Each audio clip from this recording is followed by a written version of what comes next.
Finally beautiful. Whatever name I call thee, thou art still nameless to eternity. Come thou forth, I say, and aid and guard me in this work of art.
I am the charioteer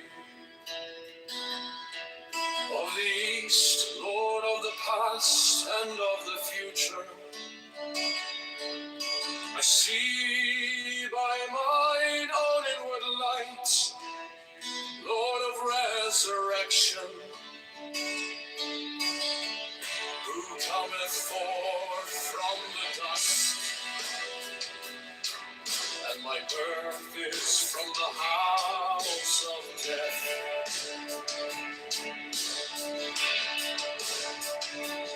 Oh, ye true divine hearts upon your pinnacles, who keep watch over the universe, ye who company the bier to the house of rest, who pilot the ship of life and sing onwards to the heights of heaven. Lord of the shrine which standeth in the center of the earth, behold, he is Amen. and I in him. Mine is the radiance wherein tumbled down heaven of government. I travel up on high. I tread upon the firmament of glory. I raise a flashing flame with the lightning of the new, ever rushing on in the splendor of the daily glorified wrath, giving my life to the dwellers of the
Therefore all things are as my designs.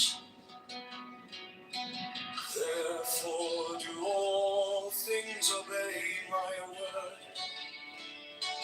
Therefore do thou come forth unto me from thine abode in the silence. Unutterable wisdom, all light, all power.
Charioteer of the East, Lord of the past and of the future. I see by mine own inward light, Lord of resurrection, who cometh forth from the dusk, and my birth is from the house of death. O ye two divine hawks upon your pinnacles, who keep watch over the universe, ye who accompany the bier to the house of rest, who pilot the ship of Ra, advancing onwards to the heights of heaven. Lord of the shrine, which standeth in the center of the earth.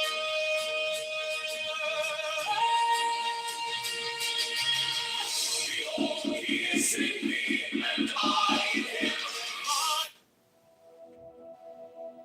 I am the charioteer of the East, Lord of the past and of the future.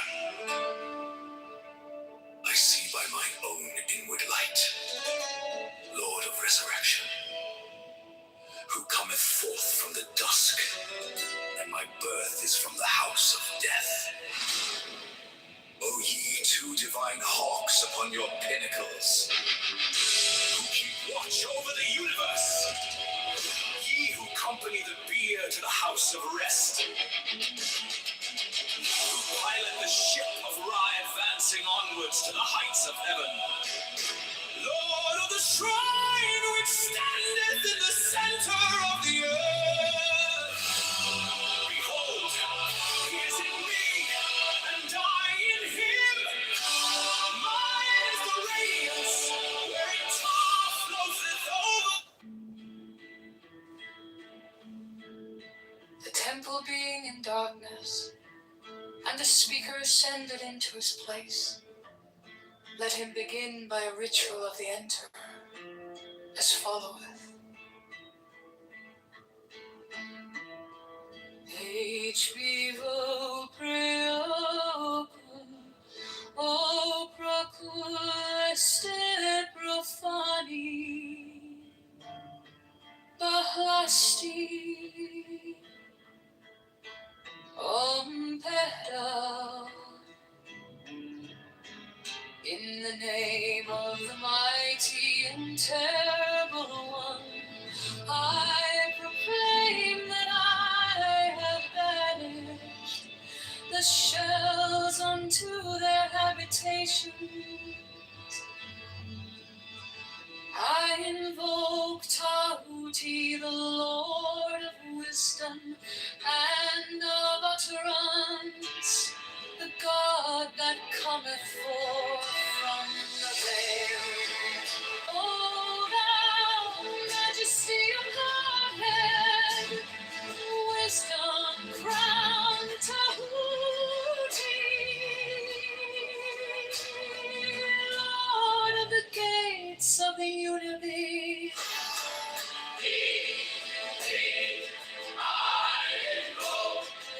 O thou of the ibis head,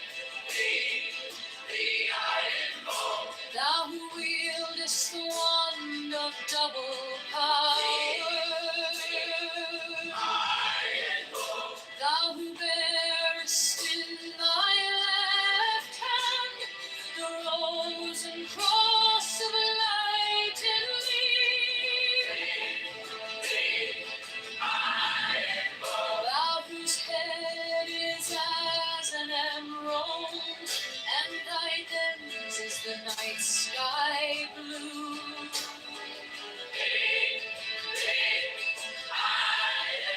Thou whose skin is a flaming orange, as though it burned in a furnace.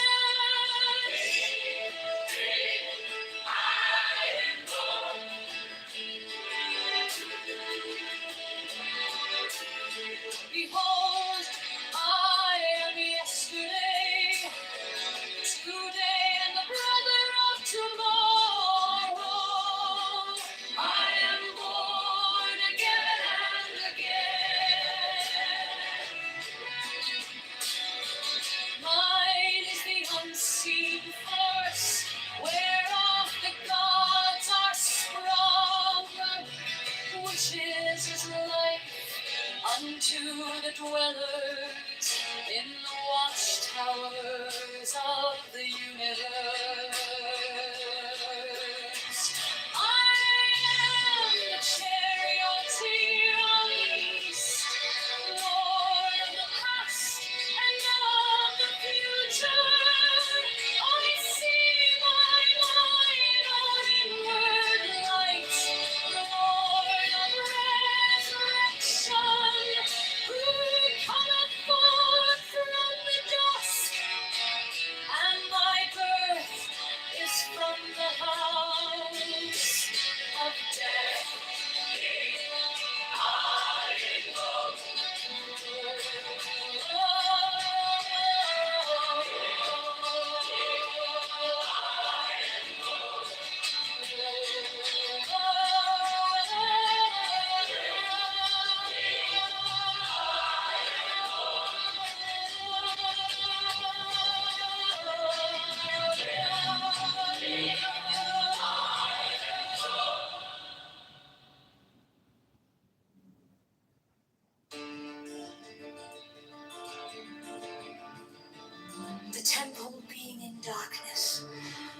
the speaker ascended into his place, let him begin by a ritual of the enterer, as followeth.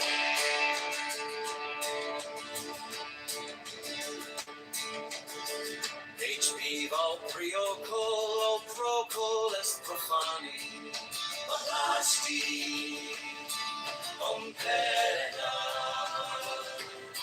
In the name of the mighty and terrible one, I proclaim that I have banished the shells unto their habitation. I invoke Tahuti, the Lord of wisdom and of utterance, the God that cometh forth from the veil. O thou majesty of Godhead, wisdom crowned Tahuti, Lord of the gates of the universe. Thee I invoke, O thou of the ibis head. Thee I invoke, thou who wieldest the bond of double power. Thee I invoke, thou who bearest in thy left hand the rose and cross of light and life. Thee I invoke, thou whose head is as an emerald and thy limbs as the night sky blue.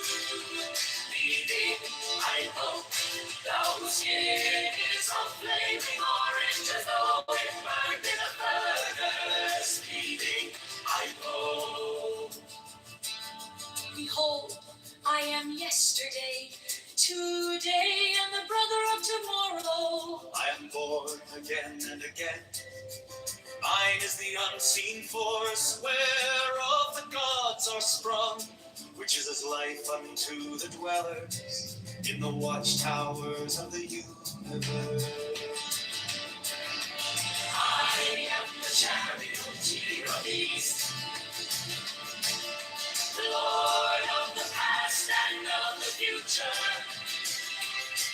I see by mine own inward light, Lord of resurrection, who cometh forth from the dust, and my birth is from the house of death.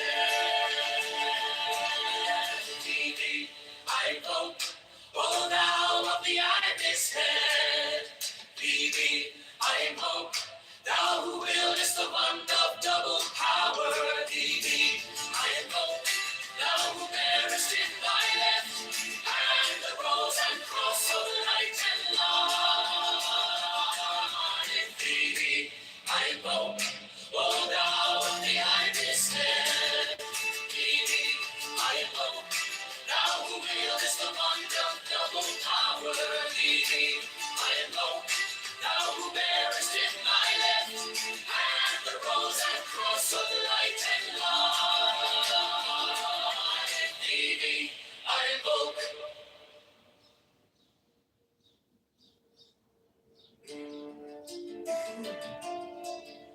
The temple being in darkness, and the speaker ascended into his place, let him begin by a ritual of the enterer, as followeth. Valpriocul, o procul este profani, Balastion peda. In the name of the mighty and terrible one, I proclaim that I have banished the shells unto their habitations.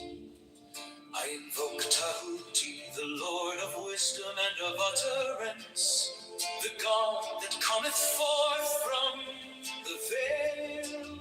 O thou majesty of Godhead, wisdom crowned Tahuti, Lord of the gates of the universe. The temple being in darkness, and the speaker ascended into his place, let him begin by a ritual of the enterer, as followeth. Valpriocul, o procul este profani, Balasti Omega.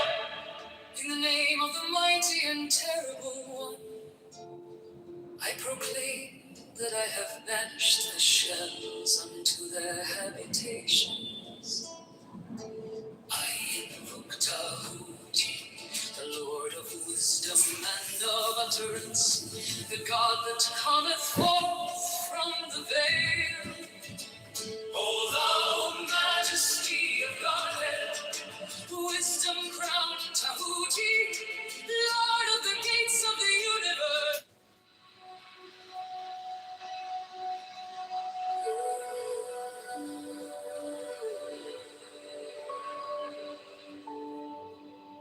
The Gnostic Catholic Church, the Order of the Knights of the Holy Ghost,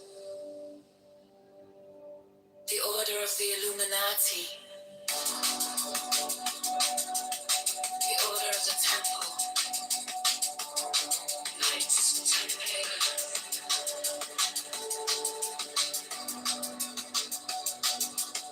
the Order of the Knights of St. John,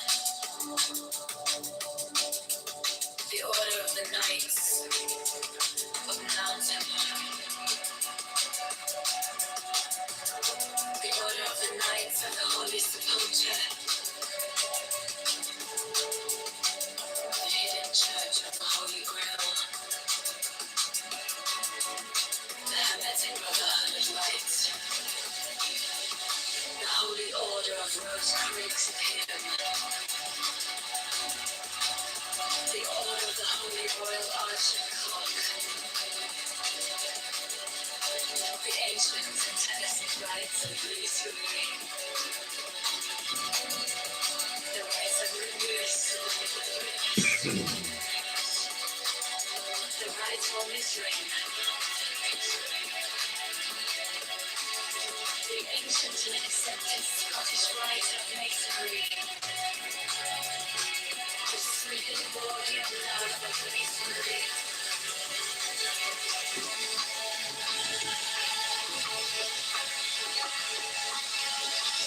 the Order of the Martinists, the Order of the Sapphire, and many other orders of equal merit, if of less fame.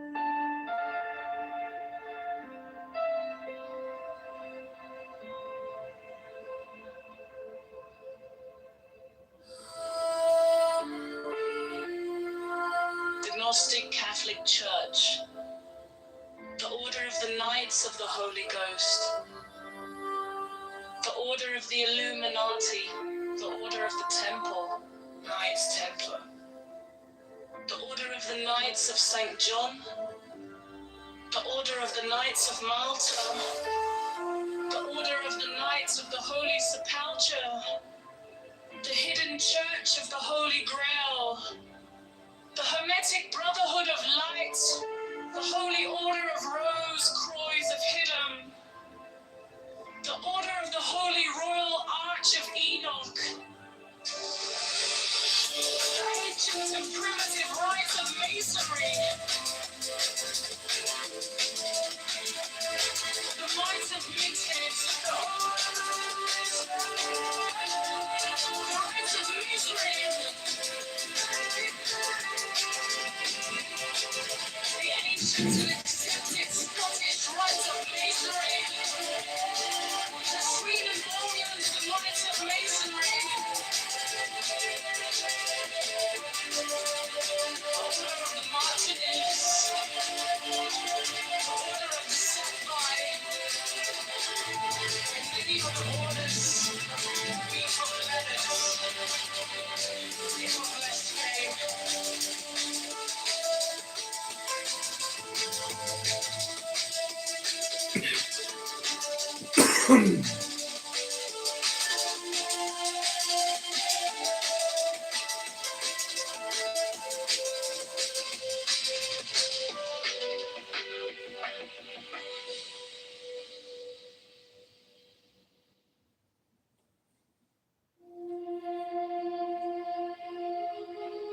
The Gnostic Catholic Church,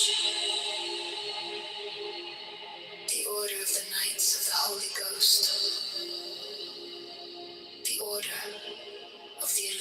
Illuminati, the Order of the Temple, the Order of the Knights of St. John, the Order of the Knights of Malta, the Order of the Knights of the Holy Sepulchre,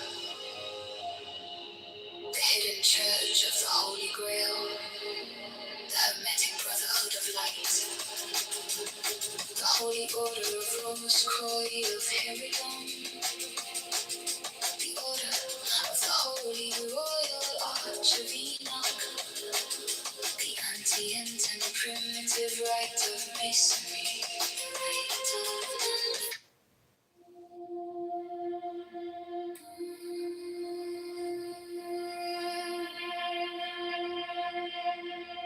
the Gnostic Catholic Church, the Order of the Knights of the Holy Ghost, the Order of the Illuminati, the Order of the Temple, Knights Templar, the Order of the Knights of St. John, the Order of the Knights of Malta, the Order of the Knights of the Holy Sepulchre, the Hidden Church of the Holy Grail, the Hermetic Brotherhood of Light, the Holy Order of Rose Croix of Herodon, the Order of the Holy Royal Arch of Enoch.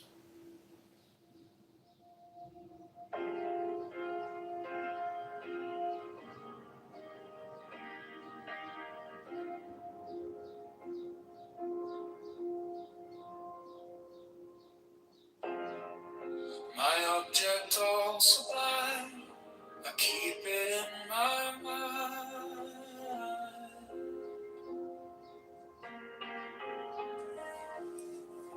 A needle made of light, threading through the night.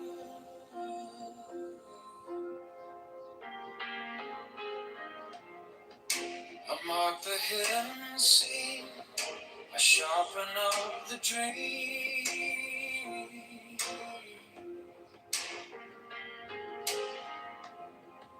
The case is cold but clear, I waited long enough here. So let it come around, let the devil kiss the ground. I want the scales to sing on the edge of everything, to make the punishment fit the crime. Fit the crime. To make the punishment fit the crime. Fit the crime. And I have TikTok sublime. Myself even time.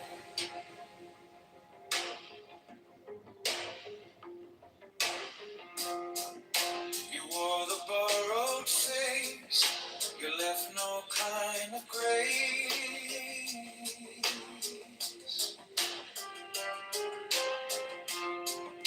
But every lie you spun turns back beneath the sun.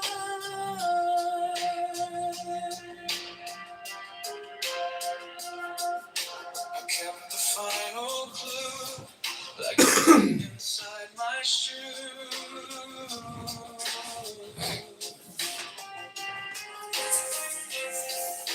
Now every step you take feels like the earth might break. So let it come around, let the devil kiss the ground. I want the scales to sing on the edge of everything, to make the punishment fit the crime.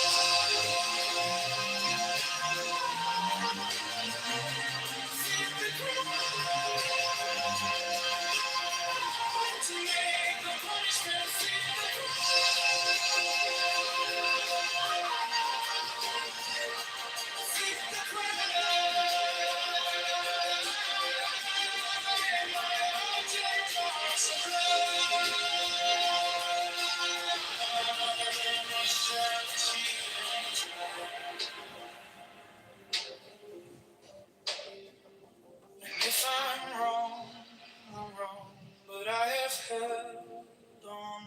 to the shape of what was lost, to the price, to the cost,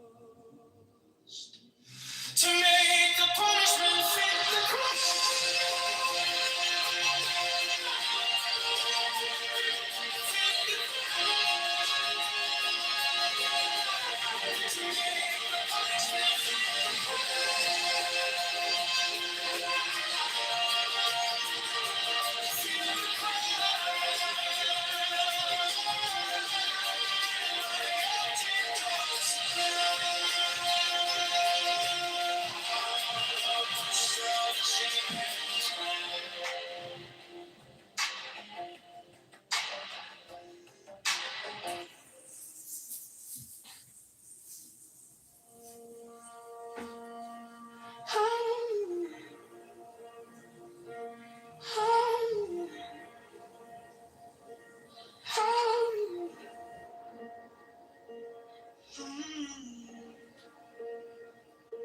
My object all sublime, I keep it in my mind. A needle made of light, threading through the night. I mark the hidden seam, to sharpen up the dream. The case is cold but clean. I've waited long enough here, so let it come around. Let the gavel kiss the ground. I want the scales to see on the edge of everything, to make the punishment fit the crime. Fit the crime. To make the punishment fit the crime. Fit the crime. My object all sublime, I shall achieve in time.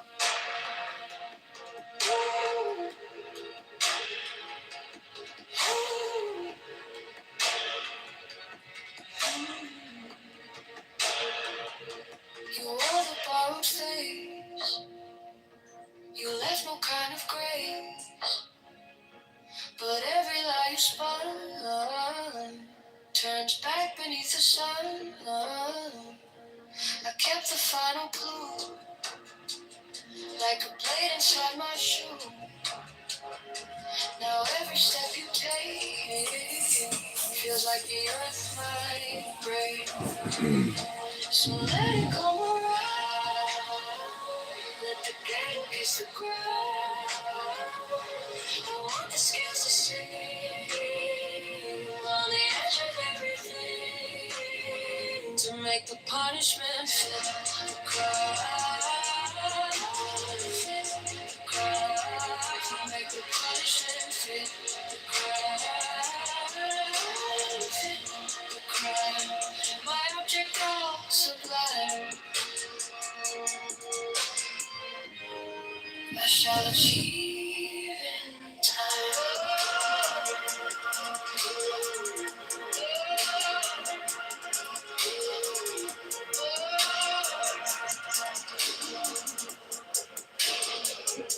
And if I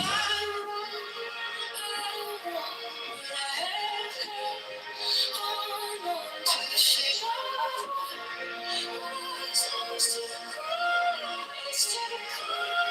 to make the punishment fit the crime. Fit the crime. To make the punishment fit the crime. Fit the crime. My object goes sublime, I shall achieve in time.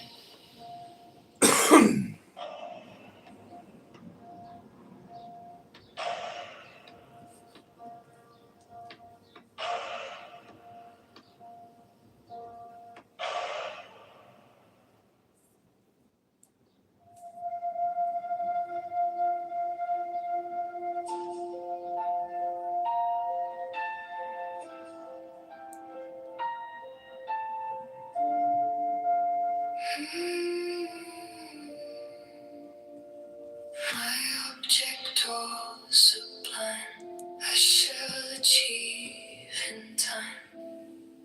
I trace the line, I pay my dues, I keep my face by the mirror's edge. I learn the taste of every pledge, and when the night comes down, I hear it in my bones. A careful kind of vow. Wait,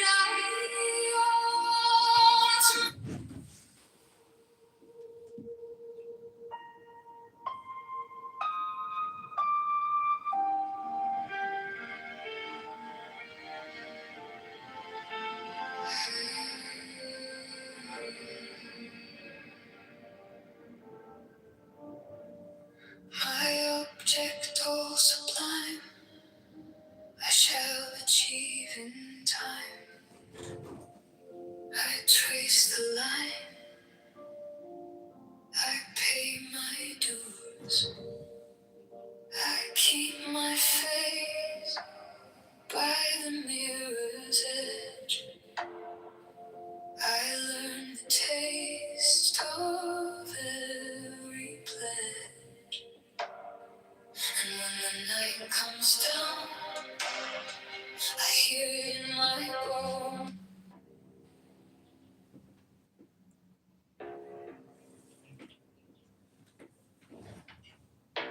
Give me the sign of the open night,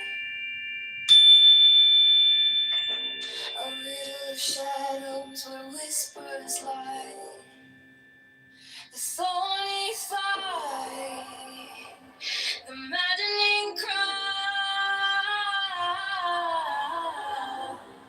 Open,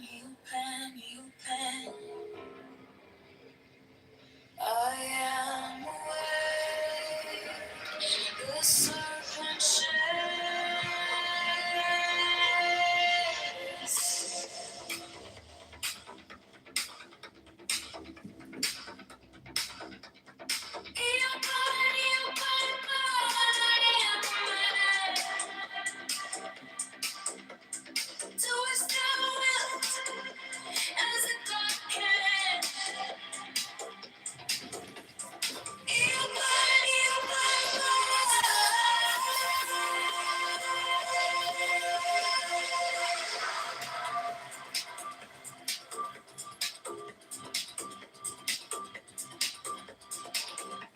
The eagle strikes with its jagged claw.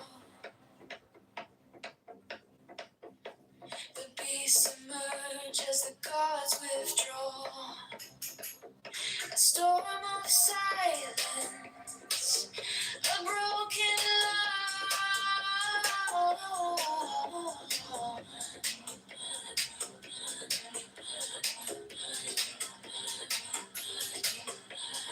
I am born to death, reborn on high.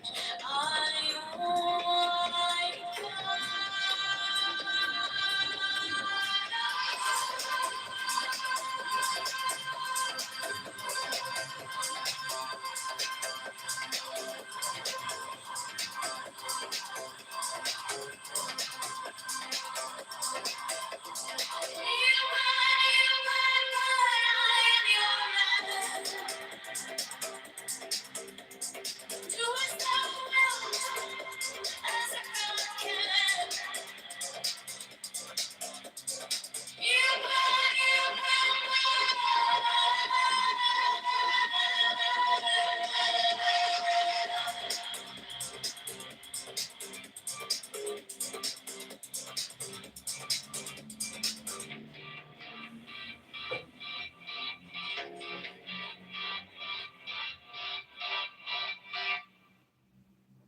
on the neon skies where the star comes.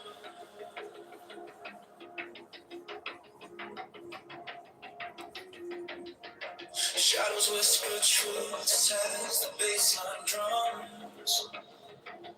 The will is fire, unchained, untamed. No path is written, no soul is blamed. Thou hast no right but to do thy will. Feel the stars, let the silence fill your will. On its wage, it's alive, it's still. Deliver from the lust of the thrill.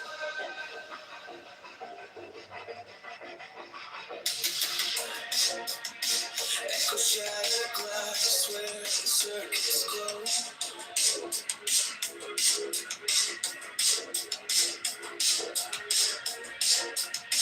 The clock ticks slow, but it doesn't show.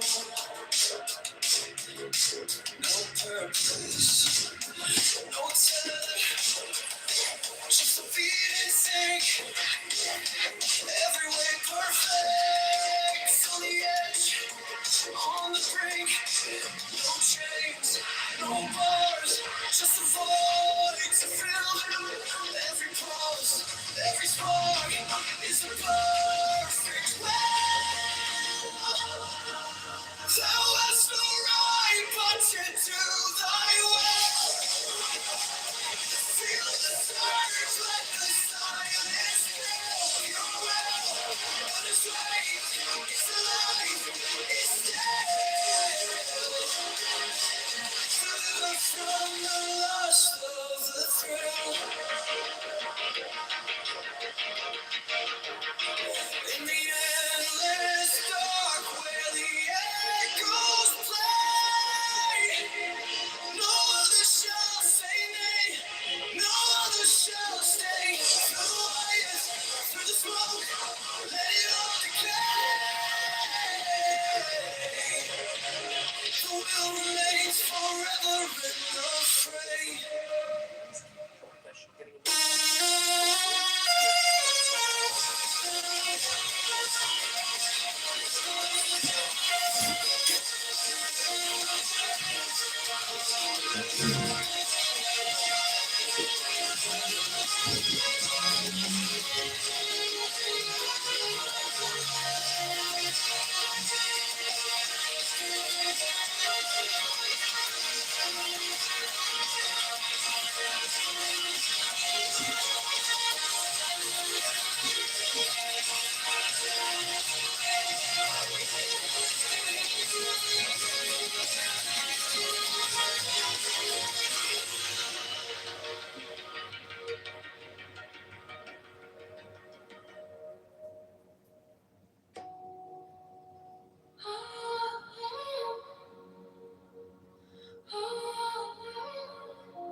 I walk alone where the silence hums. No shadows chase, no voices come. The air is clear, it wraps me tight. No fear, no sin, no way to bear. The sweetness whispers everywhere. Sweetness of solitude fills my veins. Soulful rivers wash my chains. No need for gold, no need for fame. This quiet place, it knows my name.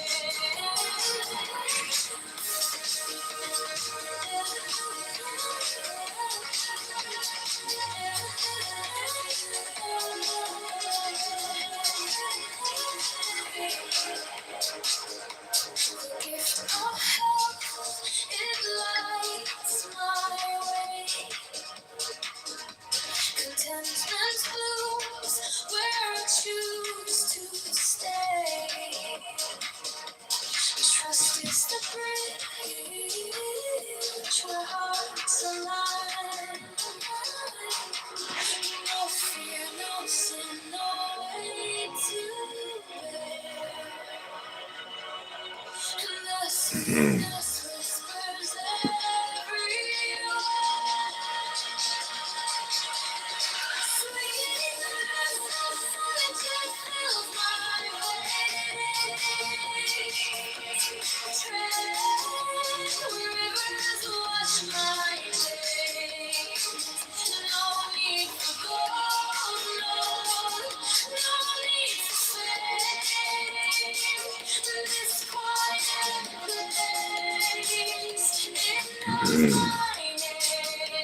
No fire burn like passion wild.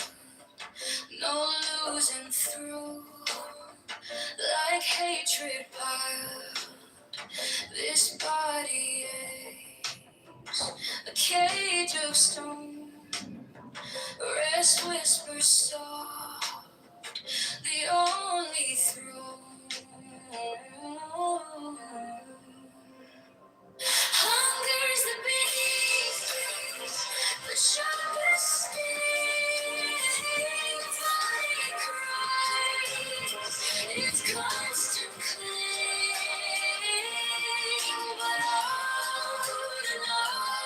But to truly see, waits, it sets us free. Pain walks close, a shadowed friend. Each step we take, it will attend. But joy lies quiet, just out of view.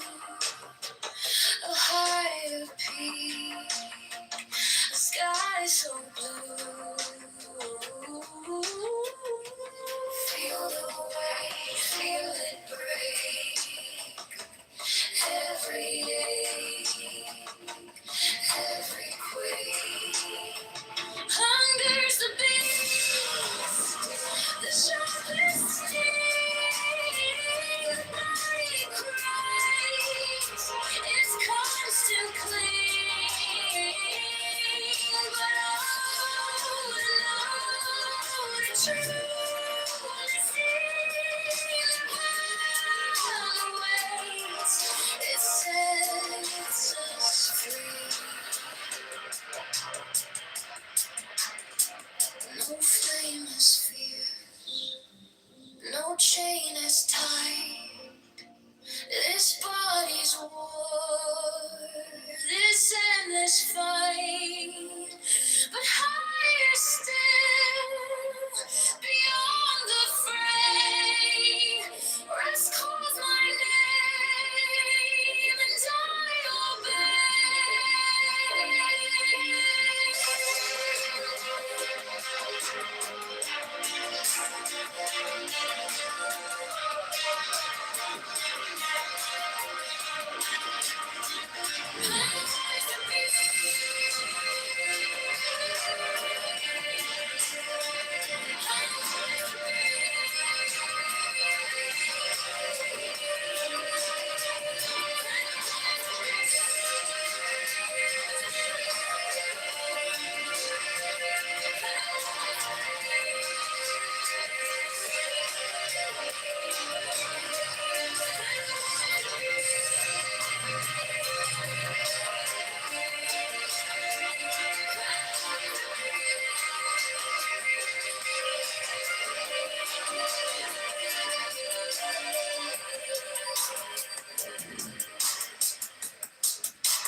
pretend. No hate, no chains, no despair.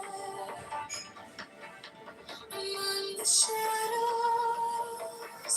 we shine so bright. We carry peace into the night.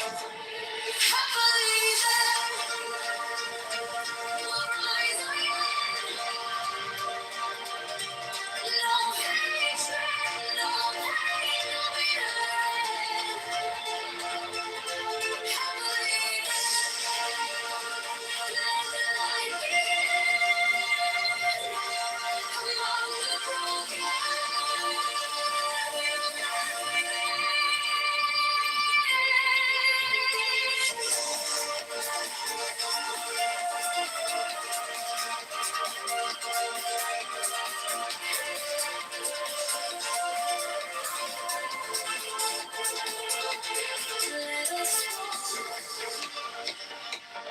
let us heal, free from strife. No weight of moments cling, no weight on life. Among the weary, we'll stand tall. Gentle voice for one and all. Happily then, we'll rise again. No hatred, no pain, no bitterness. Happily then, forever like among the broken,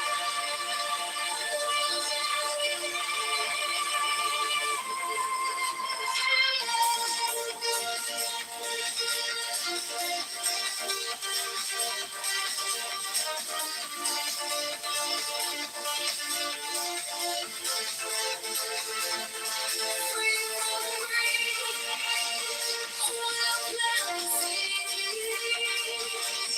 Among the hungry, we'll meet their needs.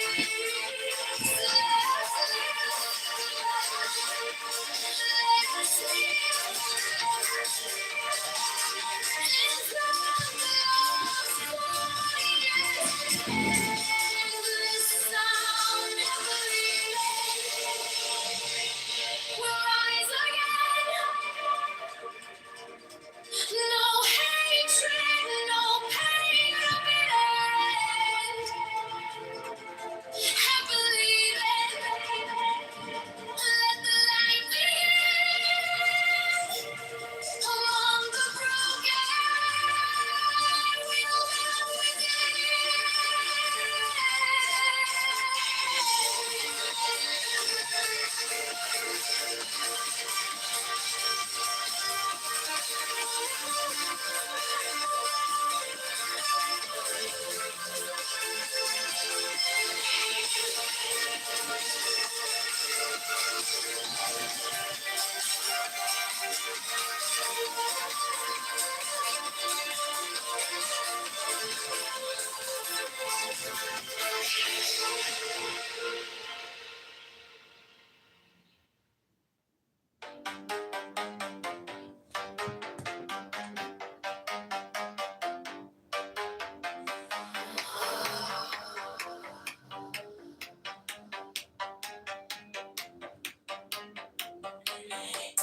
Give me the sign of the open night.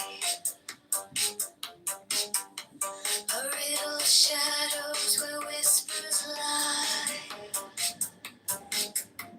Thorny side, the maddening cry. Old time, the old time, the old time. I am awake, the serpent shakes. Eopen, eopen, I am a man. Do as thou wilt, as a God can.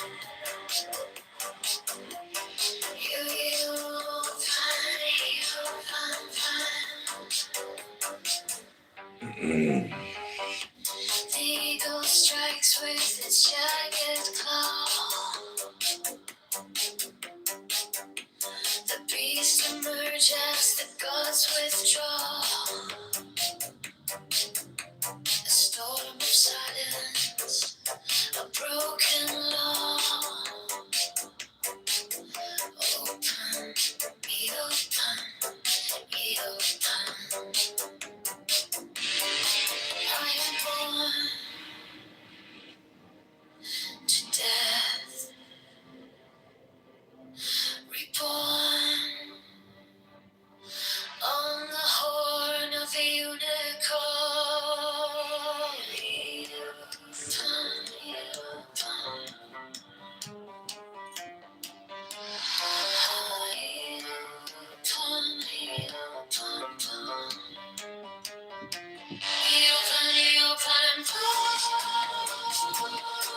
I am open. Do as thou wilt, as a God can.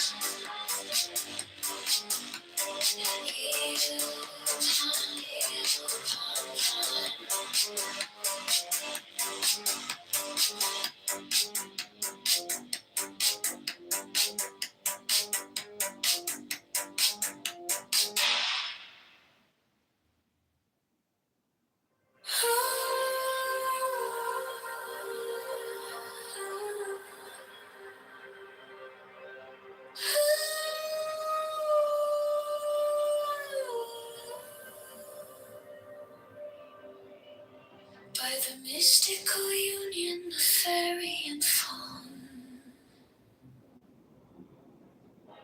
a dance in the shadows from dusk until dawn.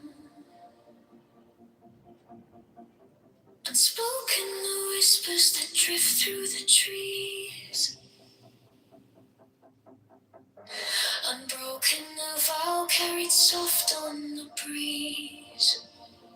Oh, fiery Valkyrie, I invoke. Through the flames and the embers, the spell is bespoke.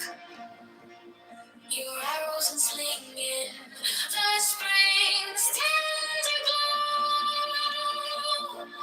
A force wild and brilliant, a power I know.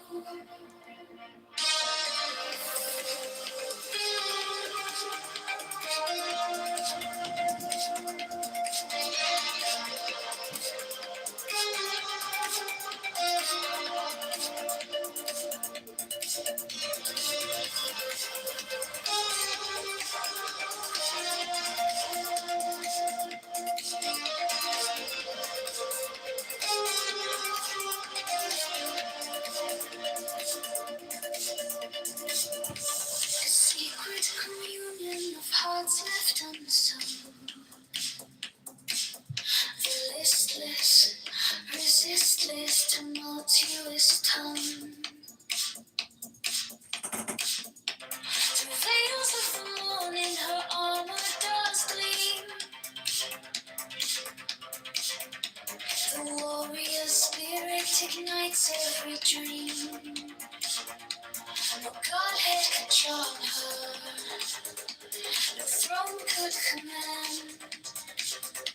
But manhood awakened, she took up her stand.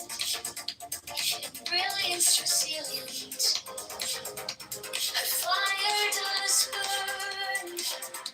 A goddess of spring, with the world left to turn.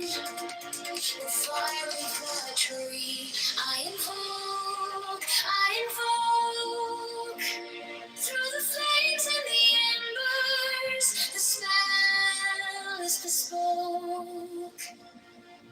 Your arrows unslinging, the spring's tender glow.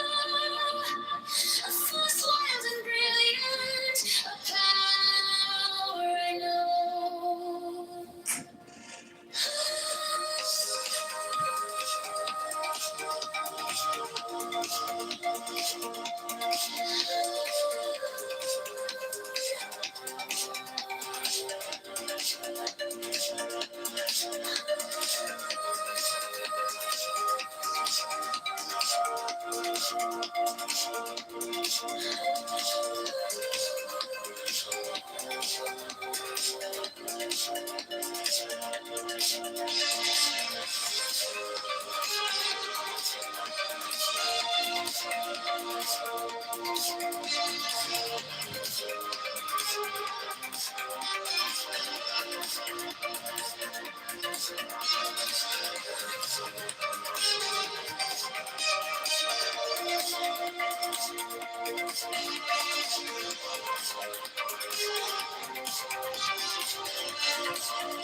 By the mystical union of fairy and fawn, a dance in the shadows from dusk until dawn. Unspoken whispers that drift through the trees, unbroken the vow carried soft on the breeze. How fiery Valkyrie, through the flames and the embers, spells and spells. Your arrows on sling in the spring's tender glow. Full swirling brilliance, power I know.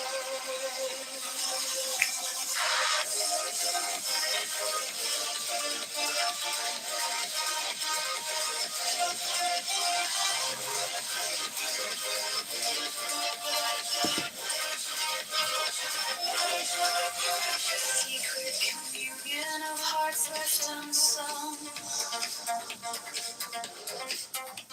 The listless. Okay, I want to thank everybody for coming to the John Kitover Sunday Entertainment Show. We are about to read from the Tao Te Ching by Lao Tzu. This is your Sunday Zen morning meditation.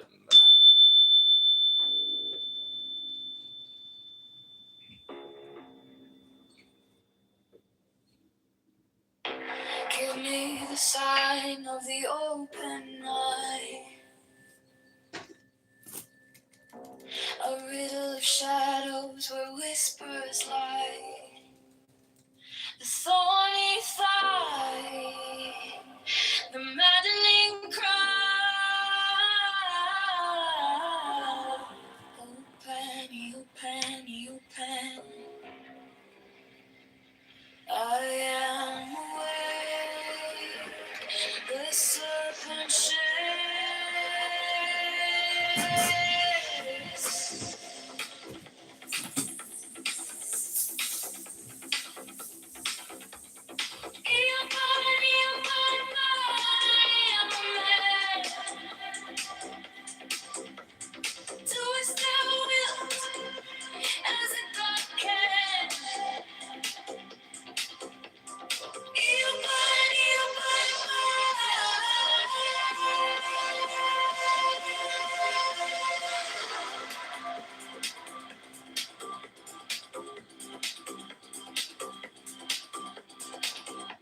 The eagle strikes with his jagged claw. The beasts emerge as the gods withdraw. A storm of silence, a broken love.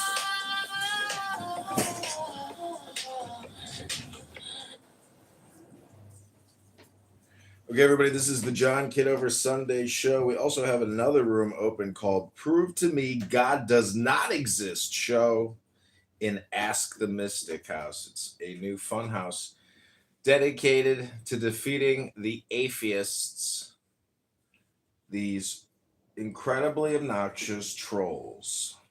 We're going to obliterate them here on Clown House.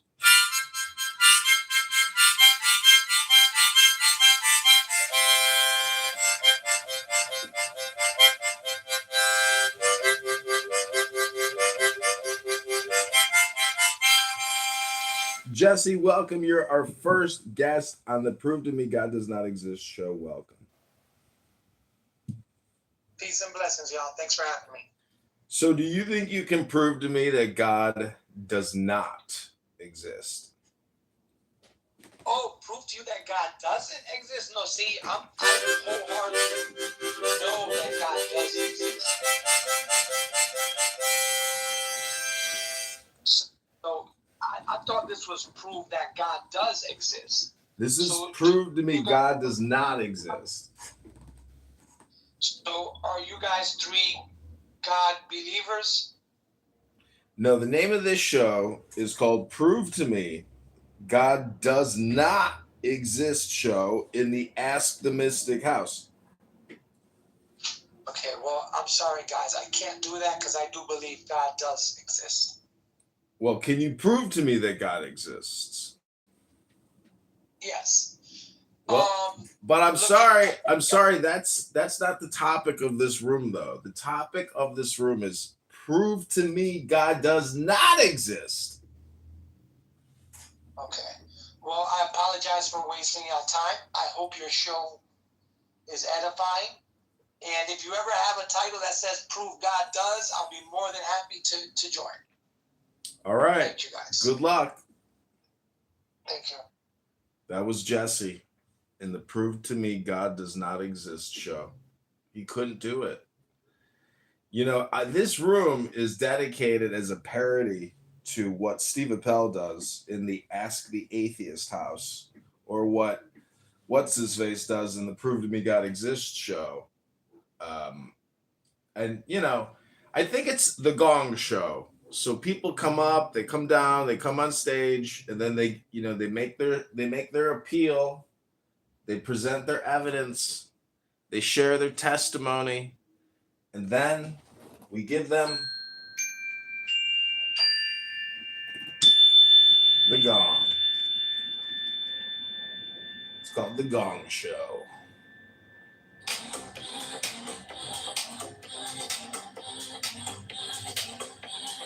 I am born to death, reborn on the heart.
On the neon skies where the starlight comes,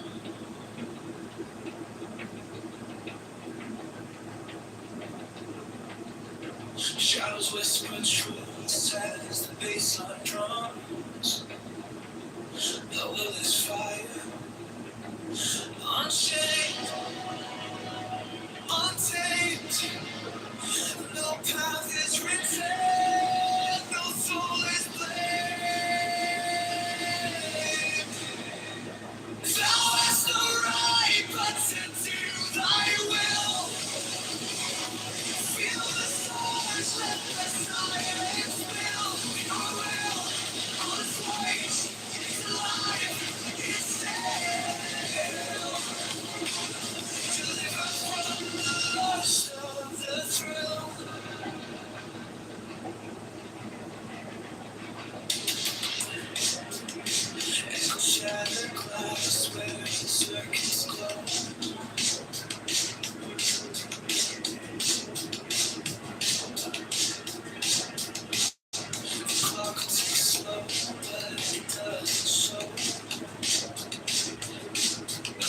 purpose. No tether, just beat and sing. Every way perfect. On the edge, on the brink. No chains, no bars, just a void to fill. Every pulse, every spark is a perfect way. Thou hast no right but to do thy will. Feel the surge, let the silence fill your will. This way is life, it's death. From the lust of the thrill. In the endless dark where the echoes play. No other shall say nay, no other shall stay. Through the wire, through the smoke, let it all decay. The will remains forever in the fray.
I walk alone where silence haunts.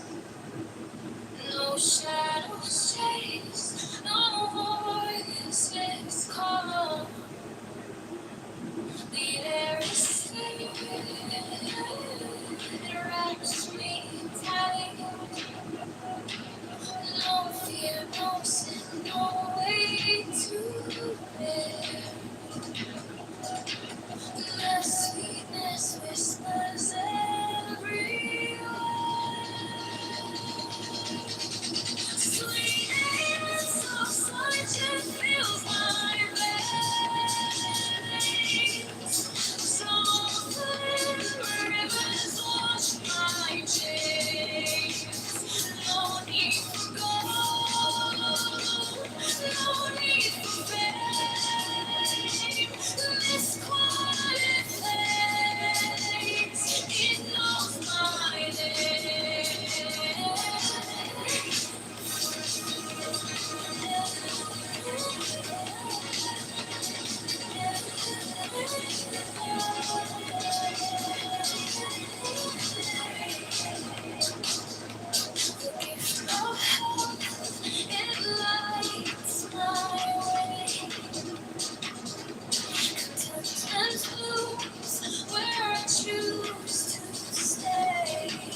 voice whispers soft, the only throne. Hunger's the beast, the sharpest sting. Body cries, its constant claim.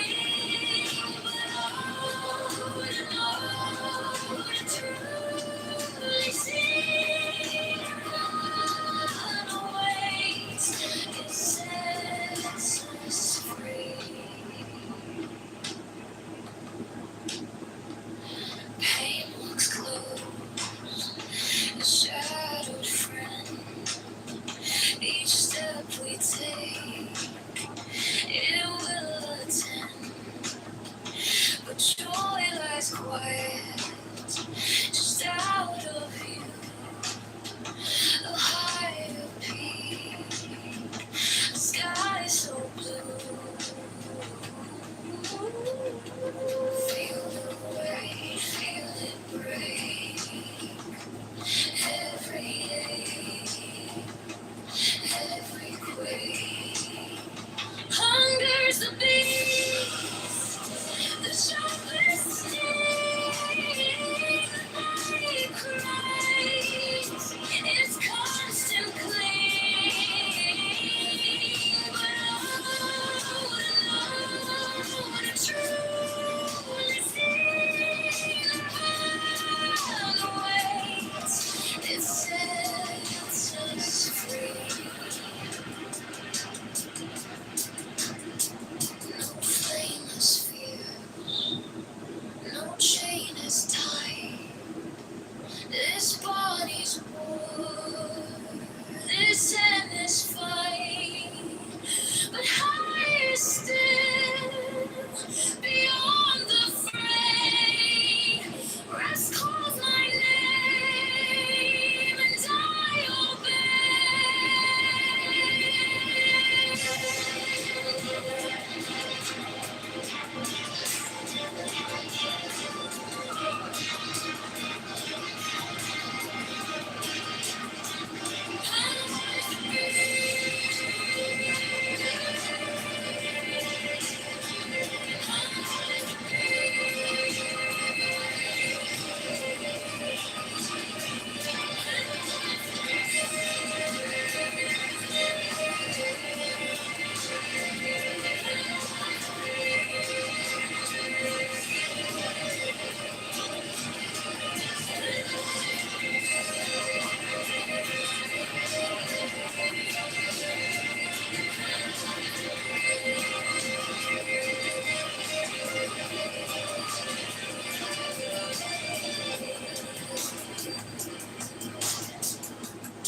let us breathe, free instead.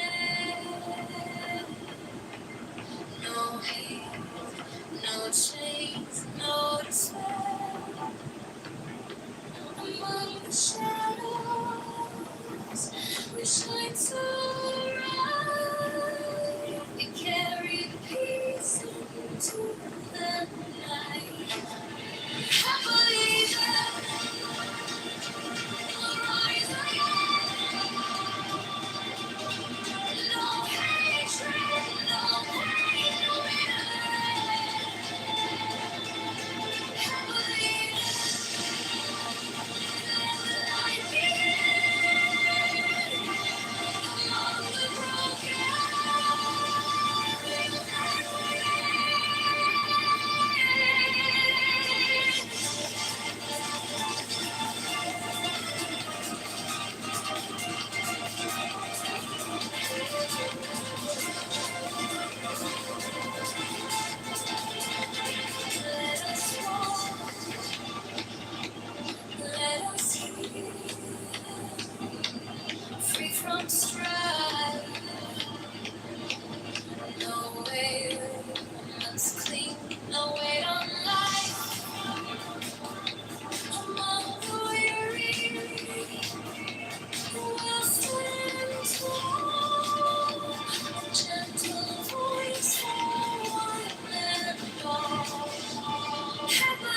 Resist resistance, tumultuous tongue.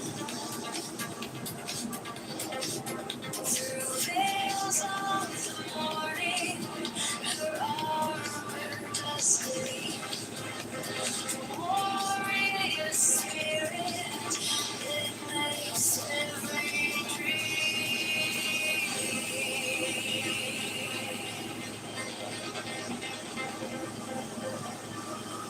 No godhead could charm her, no throne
Shadows dance, they break the light, echoes hum, the stars ignite. I was yours, you were mine, a spell woven in the spine.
Feels like it never moves.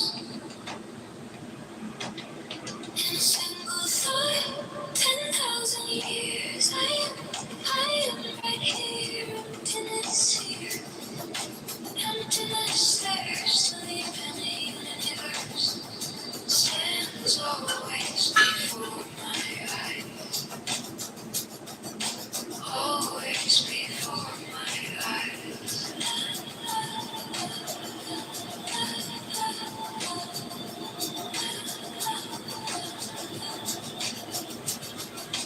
Infinitely large, infinitely small. I reach to draw a line, and there's no line at all. Every time I name it, it slips right through my core. No distance now, no then and now. Definitions vanish, let it all fall out. No edge, no start, just this open heart.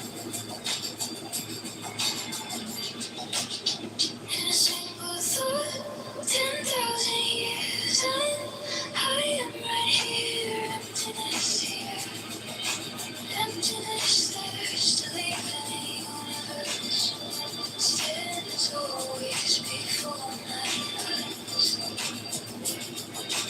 always before my eyes,